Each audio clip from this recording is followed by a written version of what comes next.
Ei, sua timidez te impede de falar em público? Descubra como quebrar essa barreira e pregue mensagens poderosas, mesmo sendo uma pessoa tímida e sem curso de teologia. É só clicar no primeiro link da descrição. E agora vamos pro vídeo! Eu entendi que por estarmos agora nesse período da graça, e aí usado esse termo que já é controverso, então não tem mais a lei. Eu não tenho mais que obedecer à lei, porque tem vários textos me dizendo isso. E aí essa pessoa fica nessa grande confusão, entendeu? Tá, então, mas eu faço o que depois da graça? Como é que eu obedeço, não obedeço? Obedecer a legalismo, não obedecer? E fica nessa grande confusão de Cristo eliminou a lei? Acabou? Bom, então vamos lá. Isso é um assunto que eu acho que a gente tem que começar por ele. Aliás, talvez a história mais condensada dessa mudança de lei para a graça, João 1,17 diz: a lei foi dada por intermédio de Moisés, a graça e a verdade vieram por meio de Jesus.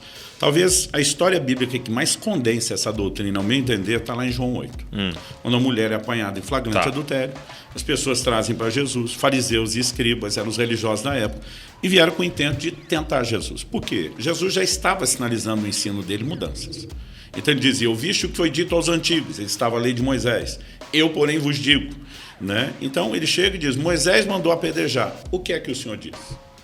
Então, inicialmente, Jesus só deixa eles cumprir a lei de Moisés, diz: quem tiver sem pecado, atire a primeira pedra.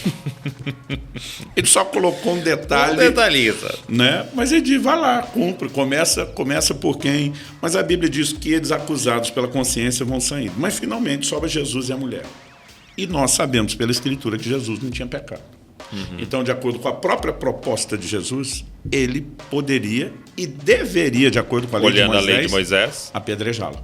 Agora, essa não seria a primeira exceção. Davi tinha cometido tanto um adultério como um homicídio. Pela lei de Moisés, ele deveria morrer. Natã chega e traz uma mensagem como um profeta da parte do Senhor: seu pecado foi perdoado, você não vai morrer. Ainda que ele anuncia consequências que se manifestariam, porque tem gente que acha que o pecado perdoado não tem consequência, é outro engano, a gente percebe uma janela de graça sendo aberta, porque o tempo todo Deus está projetando o que ele faria no futuro. Sim. Hebreus 10:1, assim como Colossenses 2:16, 17, diz que a lei não tinha imagem exata das coisas, mas a sombra de bens vindouros. Então, o tempo todo estava sendo anunciado. Agora, o que Jesus, obviamente, está tentando apresentar ali, não é um posicionamento de quem veio quebrar a lei de Moisés. Eu acho que o ponto de partida que nós precisamos entender, quando fala de lei e graça, está em Hebreus capítulo 7, verso 12. A Bíblia diz: onde há mudança de sacerdócio, há mudança de lei. Mudança de lei. Mudança, não aniquilação, não eliminação, não desaparecimento. Então, quando Romanos 10 está dizendo o fim da lei é Cristo, não está falando do fim de todo e qualquer tipo de lei. Entendi. Está falando do fim de uma lei que regia um sacerdócio. Não significa que não tenha outra lei a partir de agora, porque Jesus deixou claro que haveria lei. E diz em João 13:34, um novo mandamento vos dou. Exato. Em João 14:21, aquele que me ama, aquele que tem os meus mandamentos e os guarda, esse é o que me ama. Em Mateus 28, na grande comissão, façam discípulos das nações, ou seja, gentios, porque agora, em nome da graça, estão dizendo que Jesus veio falar para o judeu e não para o cristão da nova aliança, o que é um absurdo. Jesus diz: façam discípulos das nações, gentios que se converteriam.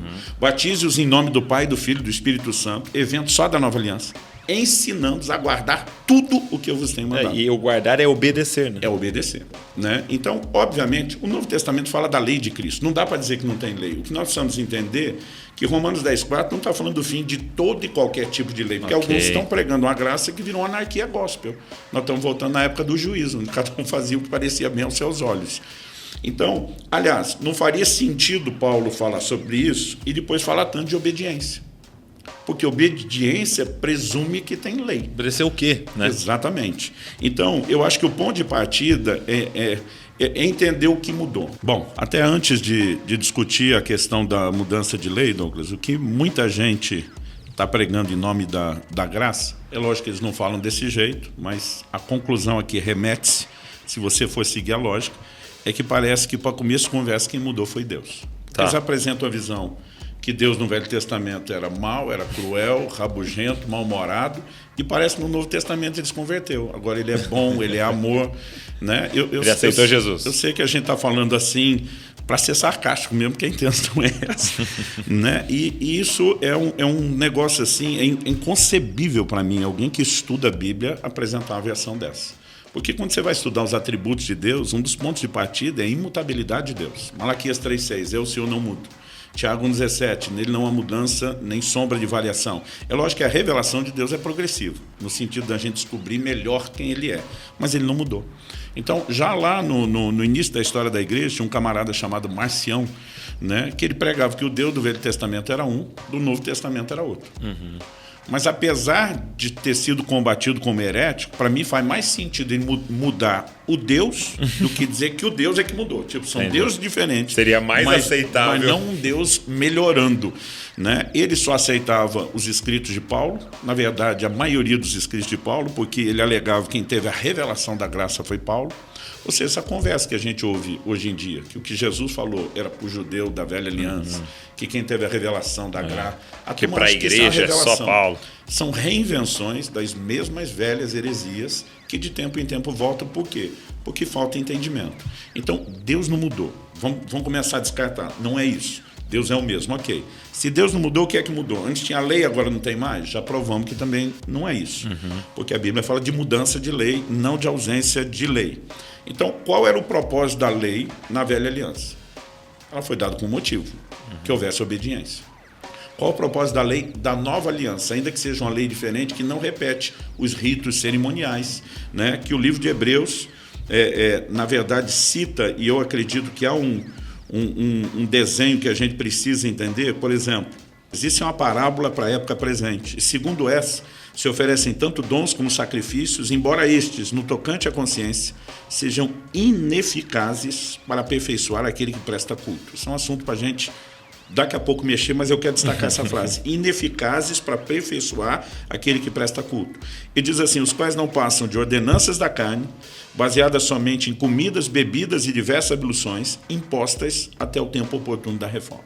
Então, a lei tinha prazo de validade, teria uma reforma, ela tinha ritos cerimoniais que não aperfeiçoavam ninguém e que eles desapareceriam depois. Então, por exemplo, no livro a gente faz distinção entre lei cerimonial, dessas comidas, bebidas, dos ritos de purificação, e lei moral.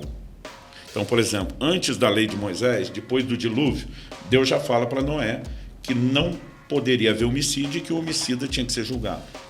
Moisés incorpora essa lei na sua.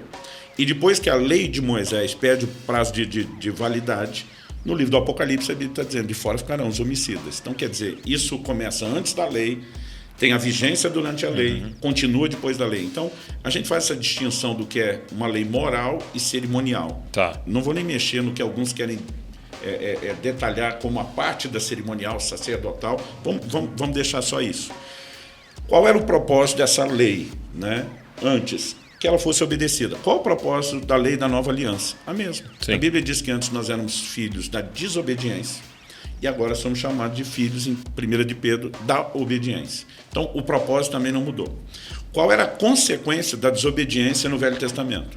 Maldição. Deuteronômio 28. Né? Havia juízo, havia consequência. Quando você chega no Novo Testamento, qual a consequência do pecado deliberado sem arrependimento? O mesmo.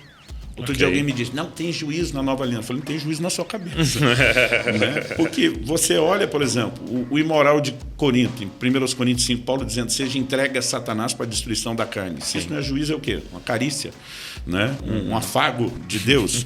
Não é. Ainda há uma manifestação de misericórdia por trás de todo o juízo, mas eu digo que você não tem juízo no Novo Testamento. Ananias e Safira morreram à toa. Pedro não devia ter liberado o juízo. O mesmo Pedro que diz que o juízo começa pela casa de Deus. No livro do Apocalipse, o Senhor Jesus se refere a uma mulher que ele denomina, numa das igrejas da Ásia, de Jezabel. Ele diz assim, eu dei-lhe tempo para que ela se arrependesse, mas ela não quer se arrepender da sua prostituição. O Senhor Jesus diz, eu vou prostrá-la de cama, bem como os que com ela adulteram, eu vou matar os seus filhos. Como que não tem juízo? Né? Agora, o juízo, ele não é algo inevitável.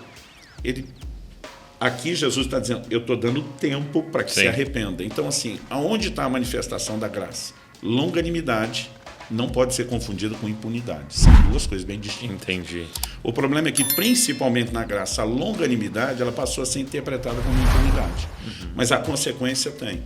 Então, para mim, o ponto central é o que mudou. O que mudou foi a capacidade do homem obedecer, que não existia. Entendi.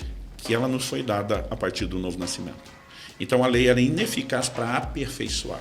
A graça veio aperfeiçoar. Esse é o grande ponto de mudança. Então, se a gente não enxergar uma graça que aperfeiçoa, que tem transformação progressiva, nós estamos barateando demais a ação dela.